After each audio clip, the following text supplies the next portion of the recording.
J'ai pris des photos pendant des années, mais parler devant cette caméra, honnêtement, ça me terrorisait. Le silence de la pièce, la peur d'être vu, d'être jugé. Pour tout vous dire, cette vidéo a bien failli ne jamais exister. Mais aujourd'hui, j'ai enfin franchi le pas. J'ai appuyé sur ce fameux bouton rouge. Et j'avais envie de vous raconter comment j'en suis arrivé là. Tout commence en 2017 avec mon tout premier appareil photo. Un petit Canon 100D accompagné de deux objectifs d'entrée de gamme, un 18-55 et un 55-250. Pendant un an, je me suis amusé, c'était simple, et puis j'ai chopé le virus. Celui que tous les créateurs de contenu connaissent, la maladie de l'achat compulsif. Je voulais absolument ce fameux flou d'arrière-plan. Du coup, je me suis offert un Yongnuo 50 mm 1.8. Quelques semaines plus tard, je découvre une boutique de matériel et sur l'étagère, devinez quoi? Un Canon 800D flambant neuf. Évidemment, j'ai craqué. J'ai vendu le 100D avec tous les objectifs, tout ça pour financer le nouveau jouet. Et pour l'accompagner, un 18-135 Canon pour zoomer plus loin et puis un 50 mm 1.8, mais cette fois de chez Canon.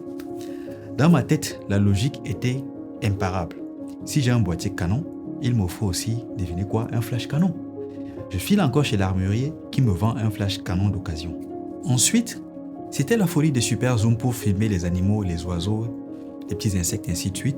Et comme d'habitude, on cherche toujours ce que font les photographes professionnels sur YouTube. Nouveau tour chez l'armurier et me voici avec un nouveau jouet, le 70-300. Et c'est là que j'ai découvert ce qui allait plus tard causer ma perte. Les objectifs au liseré rouge, la fameuse gamme L de chez Canon. Je suis reparti chez l'armurier qui m'a tendu gentiment un 24-105 f4L en me disant d'aller un peu m'amuser avec pendant le week-end. Et là, c'était le début de la descente aux enfers. Je voulais couvrir toutes les plages focales possibles. J'ai troqué mon 18-135 pour le 24-105. J'ai croisé la route du 100-400, alors j'ai vendu le 70-300. Et après, c'était la folie des grands angles. J'ai trouvé un 17-40 f4 à vil prix. Je l'ai pris direct. Du coup, je me suis retrouvé avec un Canon 17-40, un 24-105 f4, un Canon 100-400 et un Canon 50 mm en termes d'objectif. Et comme boîtier, j'avais toujours le 800D. Je me suis dit, maintenant je suis complet, mais j'étais bien loin du compte. Et c'est reparti pour un nouveau tour sur YouTube. La photo, le portrait avec les flashs déportés. Sauf que je ne trouvais pas de déclencheur Canon. Nulle part dans la ville pour expérimenter ce type de photo. J'ai fini par abandonner. Je suis reparti voir l'armurier pour lui poser mon problème. Et naturellement, son métier, c'est de vendre des armes. Il a sorti de son présentoir un Godox V1 avec tous ses bienfaits par rapport à Canon. Le fait qu'il utilise une batterie rechargeable, qu'il a une lampe de modeling, une puissance boot supérieure à celle des flash Canon, un cycle plus court après déclenchement à pleine puissance. Bref, le topo du vendeur.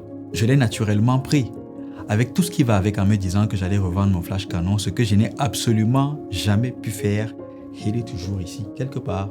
Et comme si ça ne suffisait pas, à force d'écouter les professionnels, on s'enfonce davantage.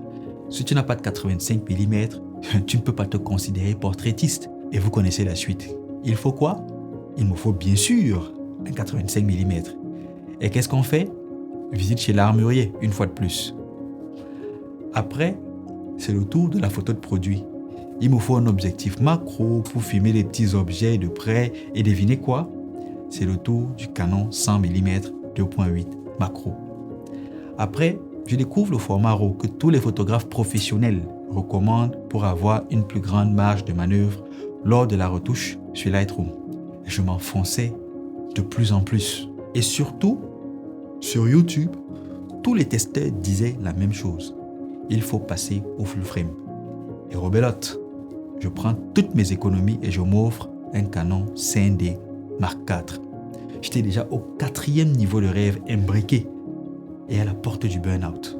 Alors un de mes mentors me dit, jeune frère, il faut te déconnecter. Voyage, va te changer les idées quelque part, même pour quelques jours, et tu reviens. Et devinez quoi? Je porte tout le matériel sur mon dos. Et zang, je suis parti à Dubaï avec 15 kilos d'équipement. Sur place, je croise un photographe pro qui bradait son déclencheur Canon que je cherchais depuis tellement longtemps. Et je saute sur l'occasion. Bam! Je me retrouve avec 2 kits de flash. Un kit Canon et un kit Godox. Et il faut faire un choix. Alors, je vends le kit Godox à un ami qui est aussi photographe. Et puis, YouTube a encore frappé. Encore sur YouTube, comme d'habitude, une vidéo de Peter McKinnon sur The Holy Trinity of Lenses. Le 16-35, le 24-70, le 70-200, tous en ouverture 2.8. Le kit parfait pour couvrir tous les besoins. Alors, il y a un nouveau défi. Comment me les offrir? Alors, étape 1, je vends d'abord le 800D. Après, je croise un autre contaminé qui voulait aussi se séparer de son Canon 16-35 f4 à un prix hallucinant. Après quelques hésitations, je me suis dit, à défaut du 2.8, tu peux d'abord te contenter d'un f4. Et puis en plus, il est stabilisé. Alors prenons-le, débarrassons-le du 1740 vieillissant. Et c'est ce que j'ai fait. Quelques temps plus tard, je recroise l'ami à qui j'avais vendu le kit Godox. Entre-temps, il était devenu youtubeur. Et là, mon cerveau a vrillé. Il faut que j'apprenne à faire de la vidéo. Et qui dit vidéo dit quoi? Nouveau matériel. Retour au laboratoire. Il me faut un boîtier qui puisse traquer le sujet, suivre l'œil, faire de la mise au point automatique, même lorsque le sujet se déplace. Et devinez quoi? Le 5D Mark IV ne fait pas l'affaire. Il doit partir. Et il me faut un mirrorless. Et donc, bienvenue au Canon R6 Mark II. Mais la vidéo, comme vous le savez, ne se produit pas avec des flashs. Il faut des lumières continues. Et c'est reparti sur YouTube. Petite recherche. Comment faire des vidéos de qualité professionnelle? Tout le monde parle du schéma à 3 points. Bon, je me suis dit, ne réfléchis plus trop. Prends d'abord 3 lumières continues avec des montures Bowens, des softbox, des light stands supplémentaires, un 6 stand, des réflecteurs, etc. Et on va voir la suite devant. Mais l'image, c'est bien beau. Et qu'est-ce qu'on fait du son? En vidéo, c'est 50% du travail. Je ne pouvais pas m'arrêter en si bon chemin. Alors j'ai craqué pour les micros. Un micro de podcast dynamique, un Shure MV7+, un micro shotgun Audio-Technica AT875R et pour couronner le tout, un micro DJI pour être totalement libre du même mouvement. À ce stade, je pense que vous pouvez faire le compte. Entre boîtier, objectif, flash, micro et lumière partout, je suis déjà en phase terminale. Mais toujours aucune vidéo produite. Et malgré tout ça, je continuais de repousser ce moment. Procrastination sur procrastination. Je me trouvais des excuses ridicules. Il faut que j'ai une jolie salle, il faut que je traite les échos, etc.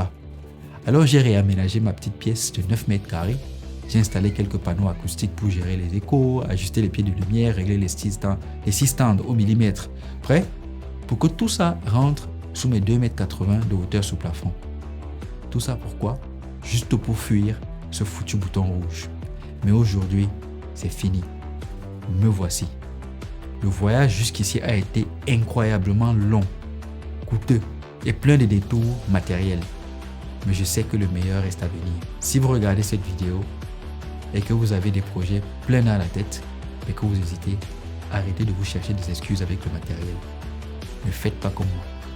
Appuyez sur ce petit bouton rouge et lancez-vous. J'espère que cette petite histoire vous a plu et qu'elle vous aura motivé. Si vous voulez voir comment j'utilise enfin tout ce matériel, dites-le moi en commentaire. Prenez soin de vous et on se retrouve à très bientôt.